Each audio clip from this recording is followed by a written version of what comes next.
Holy crap. Welcome to the NFL playoffs. You know, we were on a group thread and Mike texted NFL is greater than college football. But then it turned out that maybe the NFL is college football because we saw a missed kick, a chip shot for NFL standards by the Baltimore Ravens, who no longer have Justin Tucker. Tyler Loop was the kicker. He misses from a very makeable distance, and Aaron Rodgers' season and maybe even career is extended. That was crazy. Multiple lead changes in the final few minutes of that game. Aaron Rodgers ended up delivering, and the Pittsburgh Steelers ended up escaping over the Baltimore Ravens, despite the fact that Chris Boswell, one of the best kickers in this game, missed the extra point. 26-24, the final. You can take a look at the box score, and we're going to have the final NFL playoff bracket set for this 2025 to 2026 playoff season for you. It has been determined and finalized by the Steelers over the Ravens, 26-24. Rodgers, really good, 295 yards. Lamar Jackson threw only 18 times because Derrick Henry was running wild over the Pittsburgh Steelers, but it was an efficient 18 throws for Lamar Jackson, 238 yards, all the way to that fourth down delivery to Isaiah Likely. He skied high to get the football, and it looked like that would be it for the Steelers, but it wasn't it for the Steelers because the Ravens missed the field goal. What a start to this playoff season. This was effectively a playoff game. The winner gets to face the Houston Texans on Monday night, so that obviously is going to be the Pittsburgh Steelers.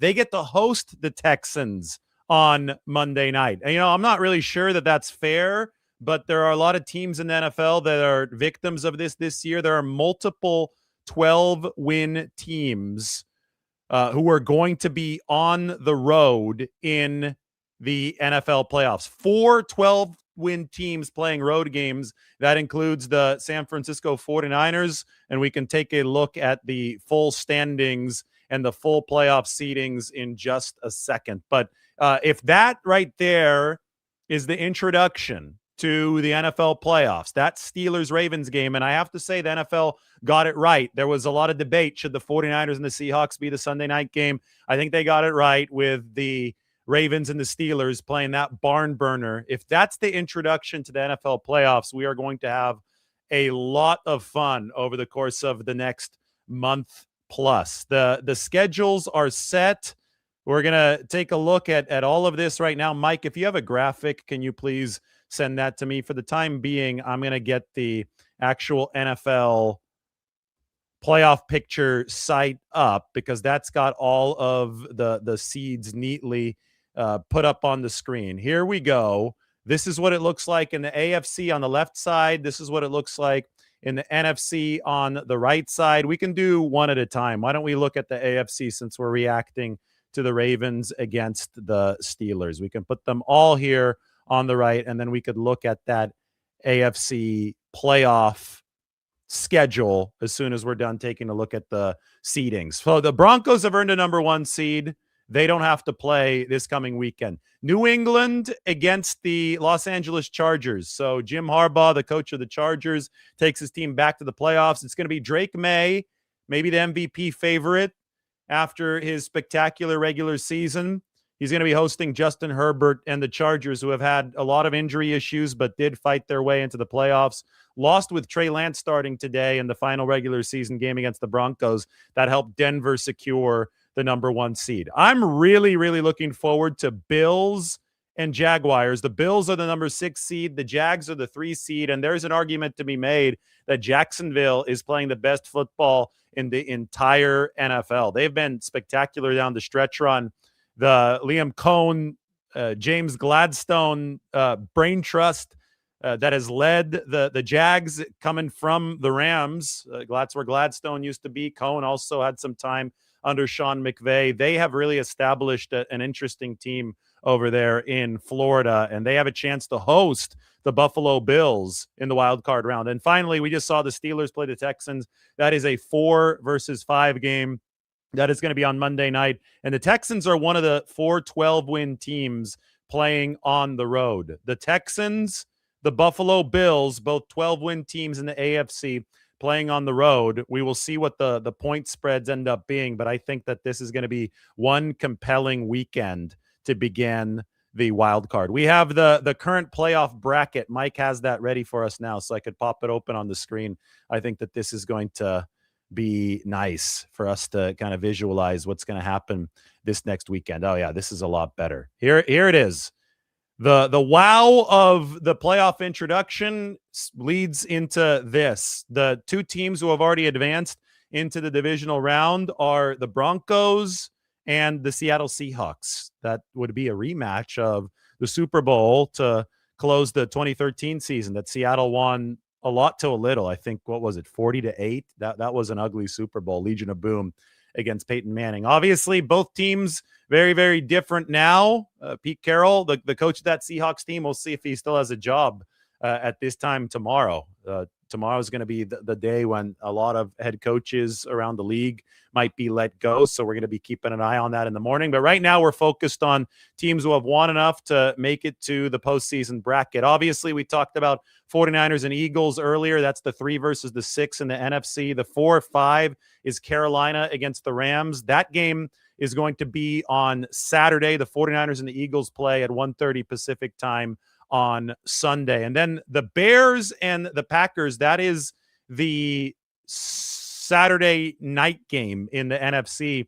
It would not surprise me to see the Chicago Bears, the 2 seed, lose to the 7 seed Green Bay Packers. I think there's a very convincing argument to be made, in fact, that the Green Bay Packers are a better team than the Bears, even in their injured state. So that should just give you an idea of how wide open this is, especially on the NFC side. You know, I would expect New England to hold serve and beat the Chargers, but I mean, anything is possible there. Herbert can have a hot game for LA, and maybe there could be an upset there in the 2-7 game. But I do consider New England to be a firm favorite on the AFC side in the 2-7 game. The 2-7 game on the NFC side, I really would even might even pick Green Bay. Let's put it that way. I'm going to open up the team tier chart in a little bit for everybody, because if Green Bay does win that game as the 7th seed, it could completely blow up the NFC bracket. It would set up a very, very intriguing second game, depending on who won and who lost in the other 2 NFC games. But the Seattle Seahawks, who are the number 1 seed in the NFC, they're going to face the lowest surviving seed coming out of the wild card round. That could be the San Francisco 49ers if they beat the Philadelphia Eagles, or it could even be the Rams. If the Eagles beat the 49ers, and if the Chicago Bears beat the Green Bay Packers, so if the higher seeds win, then I think in those 2 games, I think it's likely that you're going to see Rams Seahawks in the second round of the playoffs, because the Rams are down at the number 5 and the Seahawks would see the lowest surviving seed. We could talk about this in circles. There's so many different possibilities. So I'm not going to go too far down that path. It's obviously going to be chaos this next weekend, but I just want to talk about some of the individual matchups, and that's why I'm going to bust out the team tier chart here so we can see how all these teams stack up. And I think that it's probably appropriate to put the full season's team tier chart up, because, you know, for some teams, it's more effective to look at splits. Guys were hurt at times. You know, for the 49ers, Brock Purdy came back in week 11. And you want to take a look at more zoomed in sets of data for some of these teams. But I think in general, if we're just taking a cursory look at the entire playoff bracket, it would be smart to look at the full season of performance in team tiers. So if I can get that open, I will. I currently only have the week 11 to 18 ready, and they may even be updating their website right now. So we might have to go for the past 2 months or so of the season. So for the time being, why don't we get this up right now, just to take a quick look as we begin our very, very cursory examination of the NFL playoffs. I've got the playoff bracket and the playoff schedule ready in front of me, and here is your look at those team tiers. All right, so I talk about Jacksonville being really, really good. This is what I mean. X-axis is offense. Y-axis is defense. Of course, this doesn't include special teams, but it does include the two most impactful, typically, phases of the game. And we know that Jacksonville can also deliver on special teams with Little. Their kicker just booted another 67-yard field goal today. So we know that they're strong in the third phase. It's them and the Patriots who have been tier one teams down the stretch run of this season. Jacksonville up here, New England over here. New England's better offense than defense. Jacksonville, though, they've been good in both phases of the game, and that defense is playing at a high opportunistic level. You match them up with Buffalo, Jacksonville's been playing better football than Buffalo. The Bills have been giving up some yardage, and the Bills' offense, when they've encountered a really good defense as of late, I'm thinking the Philadelphia Eagles in Buffalo just last week, they were shut out until late in the game. They finished with only 12 points. So now they have to go on the road against a Jacksonville defense that's playing the most efficient football in the entire league. So I think I might like Jacksonville over the Buffalo Bills in this first round of the playoffs. You talk about the Texans and you talk about the Steelers. That's one that I probably give the Texans, but it's going to be a good matchup on Monday night. They are both in the same tier because Houston does not play particularly efficient offense. That's why they're below average offensively here. The defense for the Texans has been really, really good this year. They have an awesome pass rush.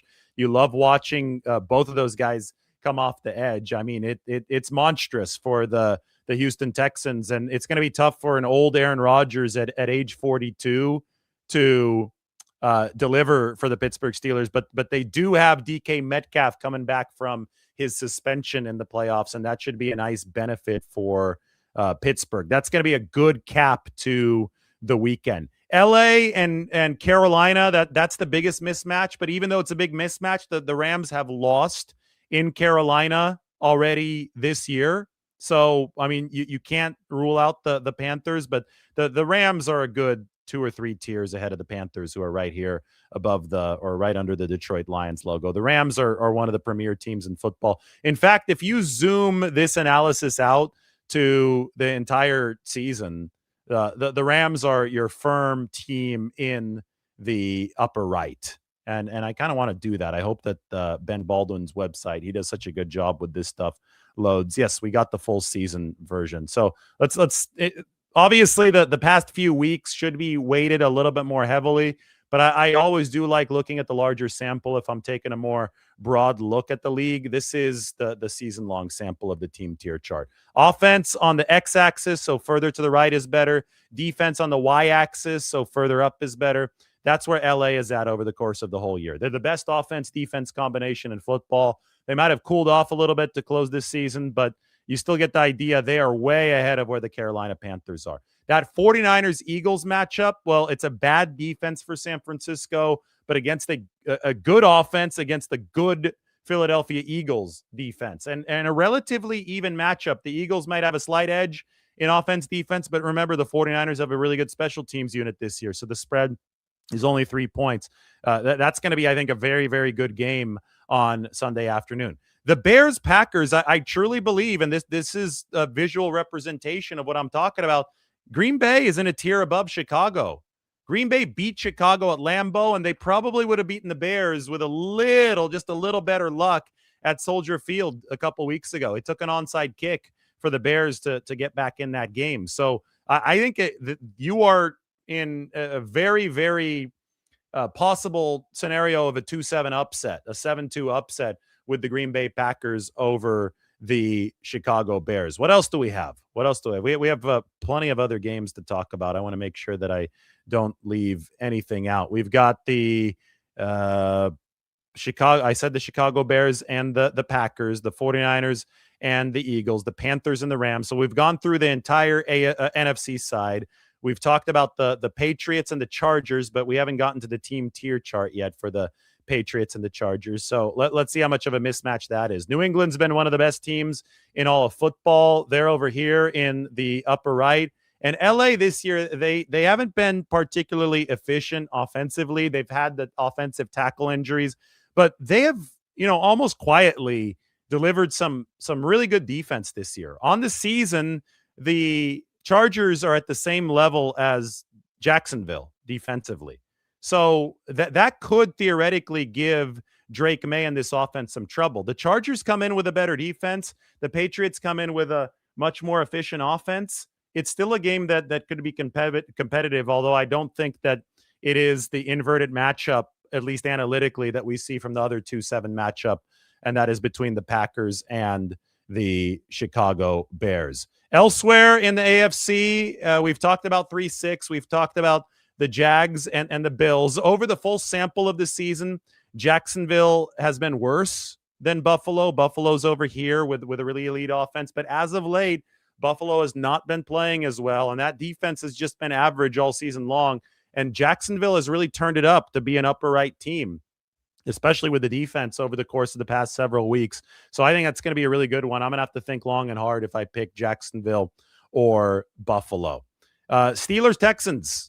And I know that we talked about that at the top of the show. Houston's defense on the season, they match Seattle's. I mean, they've been very, very good. And the Steelers, well, they've been a relatively average team. There are two divisions in this league that just aren't very good. One we just saw determined there in that crazy game, AFC North game. That is the AFC North. That was the Steelers winning that division with a 10-7 record. And the other is the NFC South.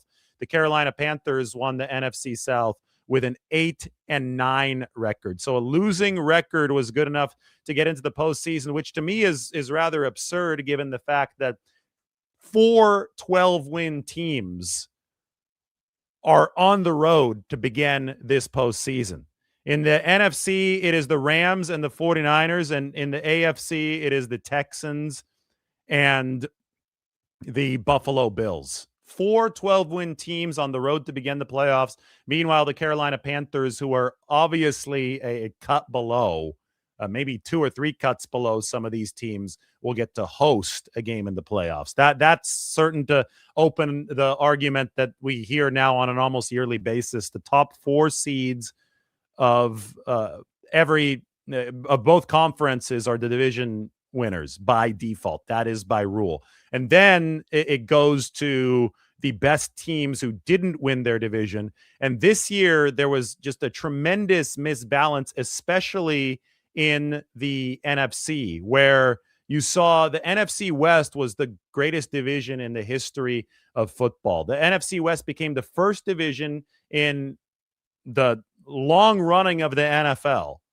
to have 3 teams of at least 12 wins. So the Seattle Seahawks won it with 14 wins. They went 14-3, but the Rams and the 49ers, both with 12 wins, 12-5, have to be wild cards. They're both lodged behind Carolina. They're lodged behind the Eagles and the Bears. The 49ers and the Rams both had better records than everyone else in the NFC outside of their division, yet they're lodged down at seeds number 5 and 6. And in case you're wondering why the Rams are ahead of the 49ers, they had a better record against common opponents this year. It doesn't go straight down the conference record for the tiebreaker in the conference standings. It goes to common opponents instead. And that's why the Rams were able to leapfrog back over the 49ers, grab the 5 seed. That sets the Rams up against the Panthers. Meanwhile, the 49ers at 6 travel to Philadelphia. That game is going to be played on Sunday afternoon, 1:30 Pacific. But holy crap, I opened the show with that. What a game between Baltimore and Pittsburgh. Aaron Rodgers keeps his career alive. We get to see him at home now against the Texans. And, with DK Metcalf back, Aaron Rodgers has the shortest average distance per throw in the league this year. Is the quickest average time to release in the league. At 42 years old, it makes sense. He wants to get rid of the ball very fast. That they don't want Aaron Rodgers to get broken back there at the older age. He has aged a lot in the past few years. Just you just see in his face, and obviously he's not doing some of the crazy stuff that he did before. But he still made several nice passes today, threw for 294 yards. And the fact that he specializes in getting rid of the ball quickly could set him up for some success against the Houston Texans defense that specializes in getting to the quarterback very, very quickly. So it's going to be fun to see Aaron Rodgers as part of the NFL playoffs. It's also going to be fun not to see the Kansas City Chiefs in the NFL playoffs. It seemed that they were the beneficiaries of several questionable calls over some of the past few years. The calls stopped coming for Kansas City this year, and lo and behold, they finished 6-11 in a Super Bowl hangover season. So people don't have to sit through the Kansas City Chiefs and Patrick Mahomes in yet another postseason. I think that's probably going to make most viewers of this particular show very, very happy. The 2-1 seeds, so the favorites to make it to the Super Bowl right now, are the Denver Broncos and the Seattle Seahawks. But something tells me, especially given the fact that we just saw a wild game to essentially kick off the NFL playoffs, something tells me it is not going to be as simple as the two teams at the one spots meeting in the Super Bowl at Levi Stadium. I think we've got a lot of chaos still waiting in front of us. Anyway, wild night, awesome game. No rushing title for Derrick Henry. He needed 28 yards at the end, and I think he probably would have needed overtime to get those 28 yards because they weren't going to hand off to him in a 2-minute drill. Still, he was a huge part of all those receivers coming open for Baltimore. But because of the missed extra point, there was going to be no overtime. And then because of the missed field goal that came from the Baltimore Ravens at the end, there was no Baltimore victory. The Ravens started this season 1-5. And it really looked like they were going to pull a telltale heart. And Edgar Allan Poe would be very fitting for Baltimore, for the Ravens, named after Edgar Allan Poe and some of his work. It'd be very fitting for them to come back from the dead, 1-5, to win this division. But it looked like they were going to do it. But then the Pittsburgh Steelers, with the oldest player in the NFL, Aaron Rodgers, at age 42, made it work. The Steelers had a priest bless the field with holy water before the game. And you saw how that game ended. Here is visual evidence of what I'm talking about. So this is the priest blessing the field with holy water before the game, before the fans came in. And then a few hours later, you saw the Baltimore Ravens miss what should have been a very, very makeable kick to secure the Steelers' spot in the postseason. What a ride this has been.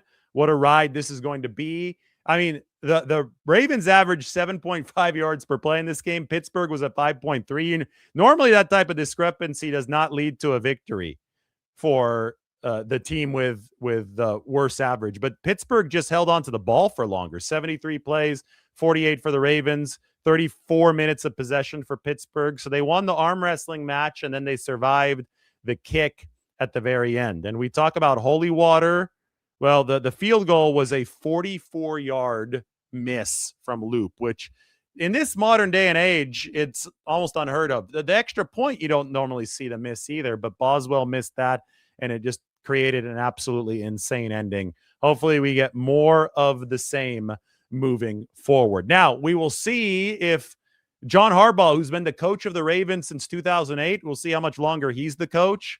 There was a lot of talk. I mean, Mike Tomlin of the Steelers and Harbaugh of the Ravens had been around forever. Tomlin since 2007, Harbaugh since 2008. I mean, these guys I think that Mike Nolan was the head coach of the 49ers when those guys were hired, just to give you some time perspective. There had been some speculation entering this game that the loser's coach would not be employed too far beyond this season. We'll see what the Ravens end up doing, but they did fight back from 1-5, and I don't really think that it's John Harbaugh's coach that his kicker missed a 44-yarder there at the end. So we'll see. And I do think that Mike Tomlin's job, despite some of those rumors, is safe. I can't say also because we're not sure what's going to happen for John Harbaugh. Times might be changing, though, in the NFL. Those two guys, real fixtures for almost 2 decades at their respective spots. Super Bowl odds. The Seahawks are the favorites right now at plus 400. The Rams are at plus 425. Those are the number 1 and number 2 teams by DVOA in the league. So the 2 favorites come from the NFC West. The Broncos plus 650. The Eagles have the 4th best odds at plus 900. The 49ers are a long shot at this point. Plus 2,500. But I mean, better odds than the Chargers, the Steelers, and the Panthers, but still near the bottom of the playoff field. But I do think that crazy stuff might still happen. Almost certainly will still happen. So, wow. Welcome to the NFL playoffs. It's time for me to head to dinner. Everybody, thanks for watching. We will talk to you throughout the course of the next month.